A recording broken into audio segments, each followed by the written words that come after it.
I'm Owen Bigland. This is the Inside Edge video blog. Last month I had a viewer, I'm always getting viewers on my YouTube blog recommending books they read. And I had one of my loyal viewers talk about a book by Tony Robbins and Peter Mallouk, co-written by Peter Mallouk, called Unshakable. And I know a lot of my viewers have read this book. I too have read it, and it's an excellent book, and he recommended it. And it caused me to remember that I've got so much articles and books piled up in my office here that I want to get to, that it triggered one of my notes that I had with the co-author of this Unshakable book, which is a New York Times bestseller, the co-author Peter Mallouk. Now, I'm kind of vaguely familiar with this guy. I've read several articles on him in the past. So I'll just give you a little heads up on this guy. He runs a company in the United States called Creative Planet, and they are one of the largest independent wealth managers in North America, if not the world, I believe.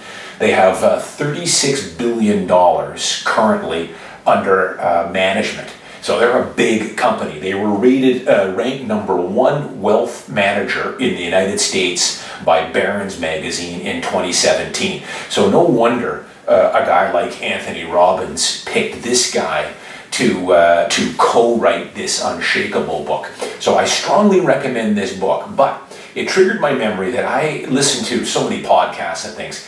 There was a podcast done by Tim Ferriss, and I'm going to post a link to this blog here, this podcast. It's about a 2-hour interview with Peter. And, you know, I had read articles on him before. This was the first time that I had heard him speak, being interviewed. And I was really impressed with this guy.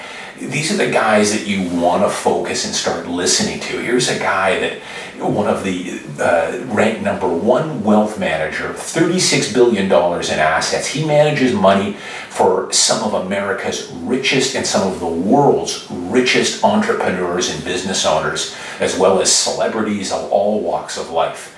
But I was really blown away by how simple this guy keeps things. He's a big believer, like I am, of course, in buying and holding quality assets. He's big on real estate, although he'll talk about on the blog, real estate isn't perfect, and you gotta be selective on what you buy, which I agree, and buying good publicly traded companies, S&P 500 companies, and keeping them. So I'm going to post a link to the entire interview, and man, I really suggest you guys listen to this. Just some really powerful stuff. And the thing, again, that I like about him, this Peter Mallouk, is he keeps it simple. It's meat and potato stuff that everybody can understand. Sometimes I'll listen to interviews, and I listen to so much stuff. Some of these guys I have a hard time following. They're just very complicated and very opaque in how they speak. One of those guys who I have a lot of admiration for would be Ray Dalio. But Ray Dalio is a brilliant guy, but I tell you, some of the stuff, he just loses me on it. Not to say that he's one of the most successful money managers there are. Whatever it is, his stuff is pretty out there, and I have a hard time keeping up with some of the stuff he says. Peter Mallouk here, though, I think you guys are going to really get a lot out of it. Let me just give you a couple of takeaways from here. In this interview, he talks about what I've talked about too, how timing markets is a fool's game. He doesn't try and time markets for the $36 billion. He's always in the market. Always. He keeps a little bit of cash reserve, or dry powder, as money managers like to call it, for buying opportunities. But he looks at corrections as just that, opportunities. He goes and talks quite a bit about real estate because Tim Ferriss is also quite interested in real estate. Tim, as you'll find out in the blog, he has not done very well with buying and holding stock because it's just his personality. And he's talked about this many times in some of his other blogs. So he's been buying real estate. And the reason for that and you have to go with what your personality is. He finds that he's able to hold real estate and not get panicked, which is true. I've talked about it.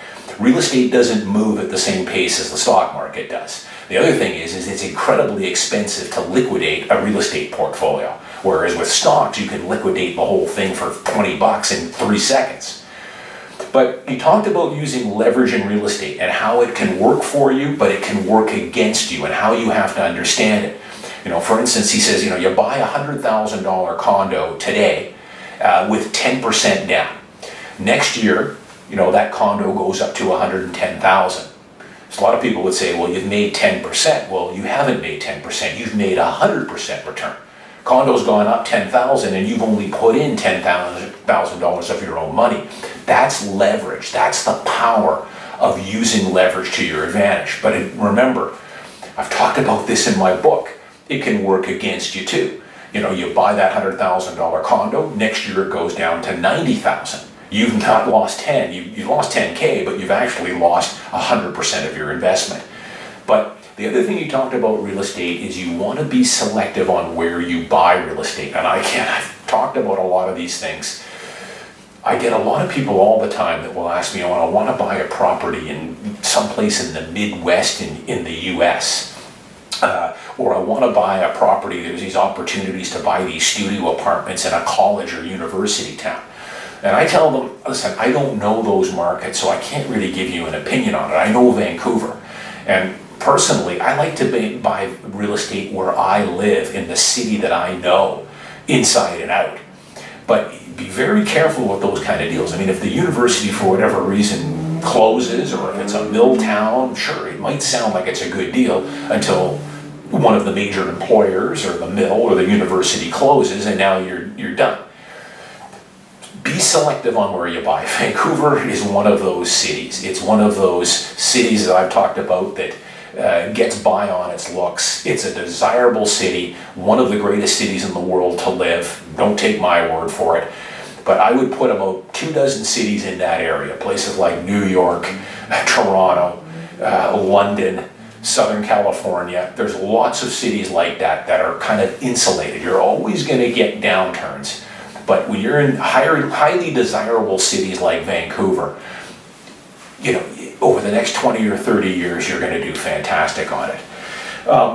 He also brushed on, which I enjoyed too, the negative news that's out there, the cherry picking, the doom and gloomers that are out there, and how he doesn't pay very much attention to these bozos at all.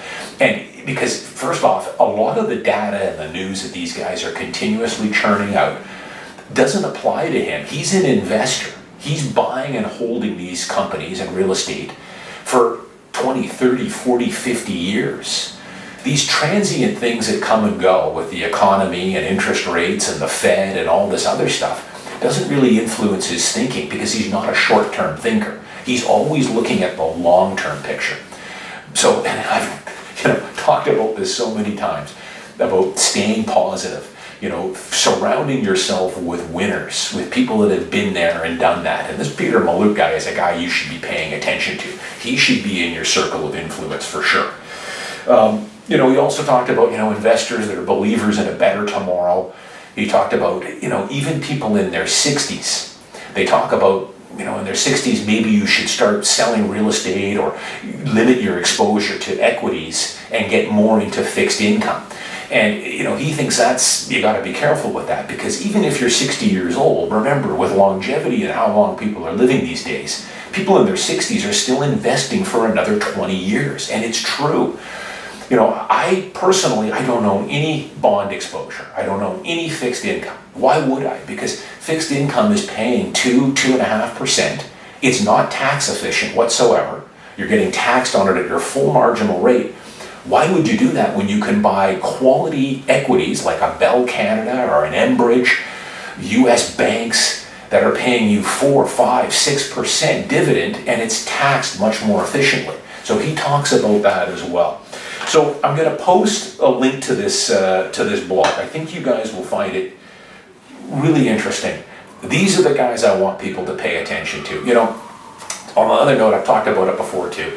There's just so much amazing information out there now in the form of podcasts and books. And I've got a stack of books in my office right now. I'm always on Amazon, and I've got a kind of a laundry list of books, business books, biographies, that I go on there and buy used for between $4 and $5 to $10. A lot of the time it's free shipping for these used books. $5, $6. I just bought 4 of them the other day for between $5 and $7, and most of them had free shipping. This is stuff that I never had access to 15 or 20 years ago. The podcast, the ability, the insight and the people, these high-level CEOs and money managers that you have access to now. And I find that these really good ones, like Peter Mallouk here, he gave Tim Ferriss 2 hours, answered everything.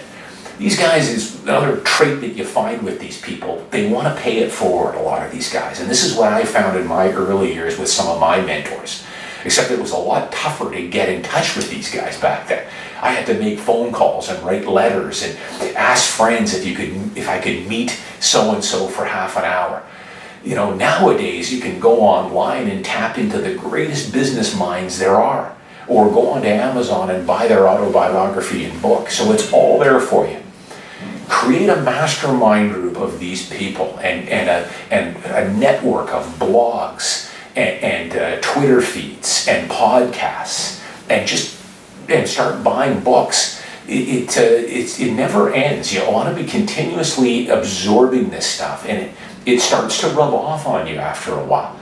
All these successful CEOs and investors, they're always upbeat, they're always positive. And it starts to rub off on you. It really does. So I'm going to post a link to it. I hope everybody enjoys it. I think the message and the way he speaks, and also I highly recommend the book Unshakable. Fantastic read, and it'll just kind of instill a lot of the stuff that I've been telling people about here for the last 7 or 8 years on my blog. I'm Owen Bigland. As always, thanks for watching. I'll see you next week.